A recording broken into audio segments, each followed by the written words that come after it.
my Dell T3500 was not turning on, and the light 1 and 3 were flashing green when I was trying to turn it on. If you would go to Dell Diagnostics lights, it says that if light 1 and 3 are flashing, that means it's possible that your PSU is bad. It might not be the case. To make sure your PSU is okay, first watch my other video on troubleshooting computer or PC. And if the troubleshoot didn't work, then you need to come and watch this video to learn how to replace your PSU in order to fix this problem.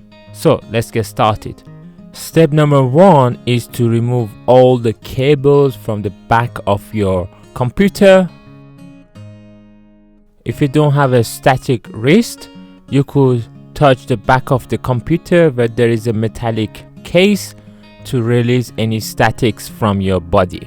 Now it's time to open the side of the case by pulling the latch and lay it on its back. In my case, the hardest part of replacing PSU was to remove the front bezel. On the user manual it says you need to pull this down, but as you can see in my video, I have pulled it up and then I pulled the bezel to the left side. That means towards the DVD player. So you have to pull it very strongly while you're pulling the release tab upwards.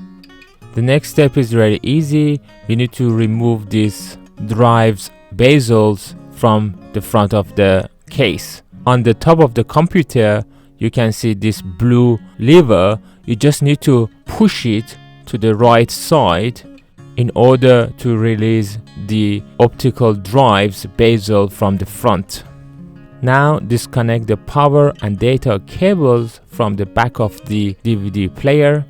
Similar to the DVD player's bezel, you need to push this blue lever away and then push from the back of the DVD player to the front of the computer to remove the DVD player from the front. It doesn't come out from the back. That's important.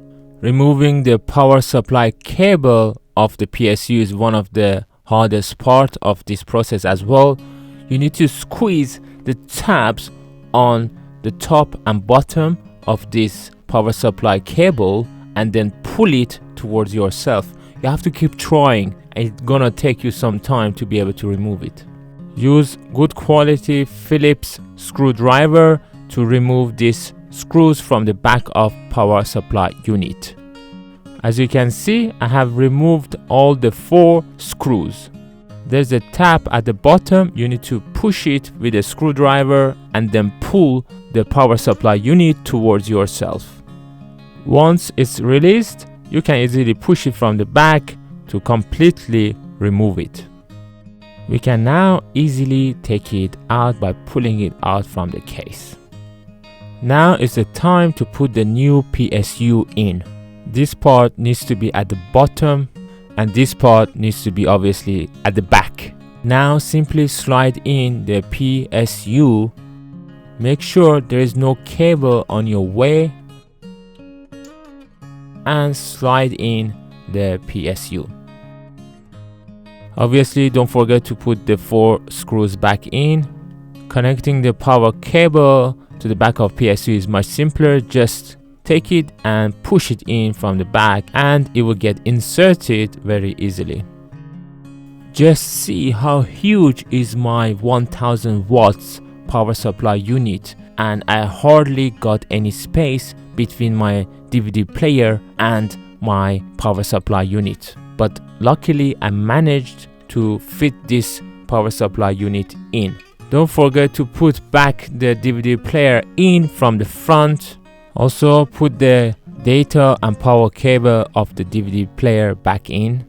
Then put the DVD player's front bezel back in. The front bezel has got tabs that need to be aligned with the front of the casing. Otherwise it will not go in no matter how hard you push. Slide it in. put the side casing back in and we are good to go. After putting all the cables back in, the moment of truth. Let's turn on and see whether it works. Wow, looks like it's working. The light 1 and 3 are not blinking anymore, and all the tests are going through and it doesn't find any problems.